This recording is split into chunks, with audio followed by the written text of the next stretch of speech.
Here's another Trump win that you probably haven't heard about. Some big immigration numbers to share with you tonight, and the growing prospect of ending chain migration once and for all, thank goodness.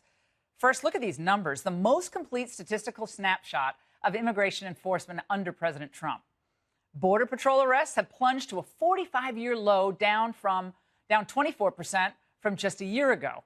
And meanwhile, arrests of illegals inside the country jumped by 40% since Trump took office, and it gets better. Now, for the first time, there is a serious effort underway in the Senate to end chain migration.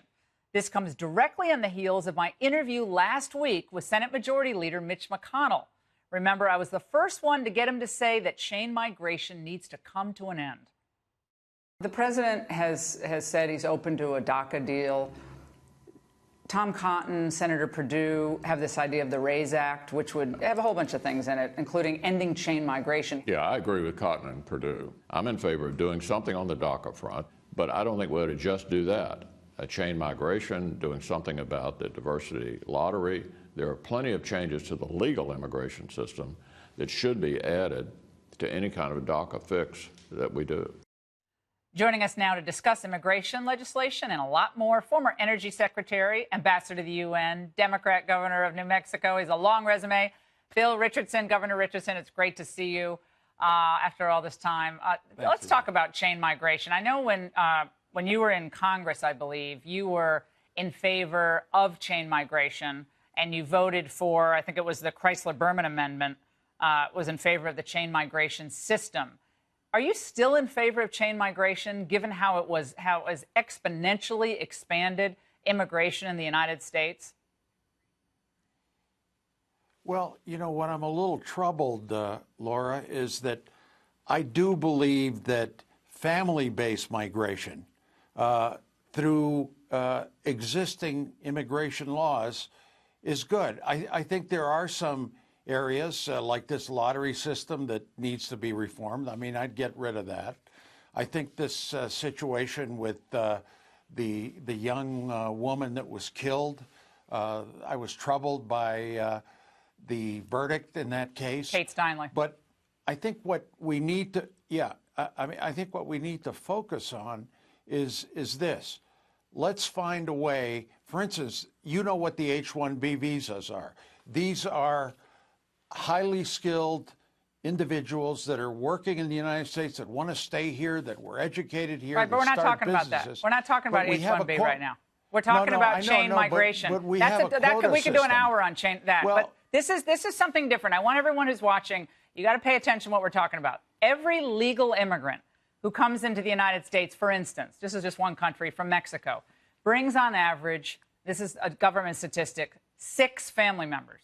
Every 2 legal immigrants, they come in, have green cards, so forth, citizens, bring in 7. Every 2, 7, Mexican 6. This has exploded the number of immigrants into the United States, which is not a merit-based system. I mean, the idea that you can bring in adult children because you came in on a H-1B is preposterous. That's not what the original idea of immigration to the United States. It was for work. It was for merit. And, you know, we don't have a burgeoning manufacturing base back yet, at least, Governor Richardson. We don't, you know, the idea that we're desperate for family-based immigration just isn't washed with anybody. It's not even a political issue, I don't think. Well, Laura, then I don't agree with you, because I think family-based immigration. What does that mean? You unify the family. Why is it? Why is it? Basically means Governor, why is it the responsibility? I'm sorry, I'm talking family. You sponsor the whole somebody family in your family. It promotes family reunification. Well, what about the American it promotes family? Legacy. It integrates communities. Whoa. What do you mean the American family? We're all a nation of immigrants. That's a cliche. We're all a nation of immigrants. Cliches don't work very well on this show. What is merit-based? You just want engineers? Why is you it just want teachers? Why you is want it? family Why is members. it the American worker? Why should the American worker of Latino descent, of European descent, wherever you came from, why is it their responsibility to import entire families, frankly, in a lot of these cases, it's extended families, into the United States at a time where we've had wages flatlining in the African-American community and the Latino community? Why is that an obligation of the American citizen? Well, does merit-based immigration mean? Doesn't mean being an adult kid of an immigrant. Wouldn't you rather have family members come? Irish Americans, Italian Americans. It's not just Latinos. You're just making it minorities. It's everybody. And the unit of nucleus and reunification is the family. Nuclear. Nuclear. Husband, wife, and children under 18, not adult children, aunts, uncles, grandparents. That's what we're talking about. Obama was in India. Actually, he was in France, in India over the last week or so.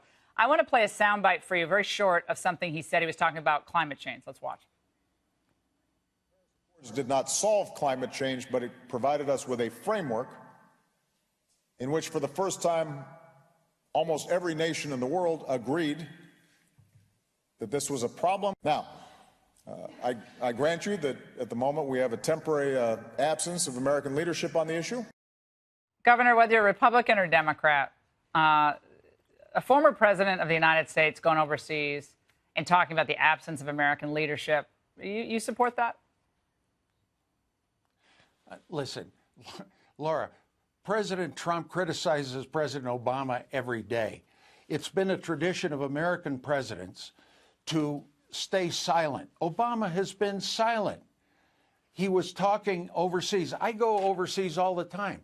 You know what they ask me, Laura? They say, why is President Trump leaving growing the American Agreement? economy? Why is he negative on the Trans-Pacific Partnership? Because it kills American jobs. Why does he want to pull out of NATO? Why does he want to find ways that internationally, those are the questions that come forth, Laura. The Trans-Pacific Partnership, 12 countries. He pulls out. China is now leading. NATO in the same way. Scorns the Europeans, the Germans. Makes no sense. So you think, you get questions like that. I think Obama has been very restrained in his criticism. He's been actually criticized think, by Democrats and Governor, others. You actually think that American leadership on the world stage was at its apex during Obama for the last 9 years? We had Benghazi, we had the Middle East in flames, we got rid of Mubarak, we got rid of Gaddafi, we had the rise of the Muslim Brotherhood, the rise of ISIS, everything that happened. That was all copacetic with you? Trump is the problem? President Obama was a good foreign policy president. He won a Nobel Prize. Oh, and his first 5 seconds in office, he started phasing he should give out it back. of Iraq and Afghanistan. We were respected We're still overseas. there. He opened the relationship with Cuba. I think he was a very good foreign policy president. And President Trump is an isolationist. He's a nationalist. Oh, my gosh.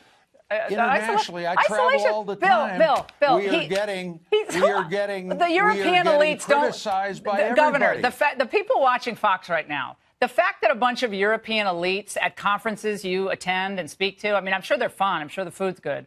But the fact that European elites and other elite foreign policy gurus around the world are criticizing the president, they used to do it to Ronald Reagan, for whom I used to work. They did it to him relentlessly. He was Ronnie Reagan. He was going to blow up the world. Turned out to be one of the greatest presidents of all time. I'm not saying Trump is Reagan, but the elites did it to Reagan morning, noon, and night.